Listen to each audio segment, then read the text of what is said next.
আইন শৃঙ্খলা পরিস্থিতির উন্নতির লক্ষ্যে রাজধানী উন্নয়ন কর্তৃপক্ষের আওতাধীন পূর্বাচল নতুন শহর প্রকল্প এলাকায় ডিএমপির সর্বমোট 4টি থানা, 6টি তদন্ত কেন্দ্র, 2টি পুলিশ লাইন স্থাপনের জন্য সরকার কর্তৃক নীতিগত সিদ্ধান্ত গৃহীত হয়েছে। এছাড়াও 3টি ডিসি অফিস স্থাপনের কার্যক্রম চলমান রয়েছে। পাশাপাশি পূর্বাচল নতুন শহর প্রকল্পের বিভিন্ন সেক্টরে 41টি পুলিশ বক্স স্থাপনের প্রক্রিয়াও চলমান রয়েছে।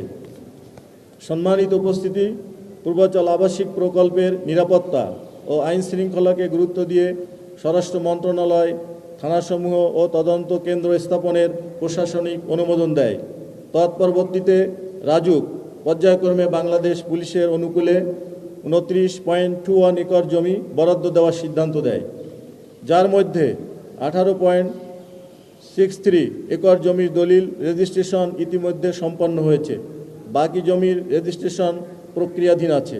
আগামীতে পূর্বাচল নতুন শহর প্রকল্প ডিএমপির অধীনে আনয়ন করে এখানে ডিএমপির অন্যান্য বিভাগের মতো একটি স্বতন্ত্র বিভাগ সৃষ্টি করে একজন অতিরিক্ত পুলিশ কমিশনারের তত্ত্বাবধানে আইন শৃঙ্খলা নিয়ন্ত্রণের কার্যক্রম পরিচালিত হবে। পূর্বাচল নতুন শহর প্রকল্পের জন্য পুলিশের প্রায় 6,524 জন জনবল সৃষ্টির প্রস্তাব বিবেচনায় রাখা হয়েছে। পূর্বাচলে রাজুকের মেকানিক্যাল স্টকইয়ার্ডে বরকাউ পুলিশ ক্যাম্পের শুভ উদ্বোধন পূর্বাচলকে কেন্দ্র করে বর্তমান সরকারের সুদূর প্রসারী চিন্তাভাবনার পরিচয় বহন করে। এর মাধ্যমে মেগাসিটি ঢাকার আয়তন ও কলেবর যেমন বাড়বে, তেমনি নাগরিক সুযোগ সুবিধা সহ আইন শৃঙ্খলা পরিস্থিতিও একটি সুসংগঠিত কাঠামো পাবে, যার ফলশ্রুতিতে নগরায়ন ও অর্থনৈতিক প্রবৃদ্ধি বৃদ্ধিতে ভূমিকা রাখবে।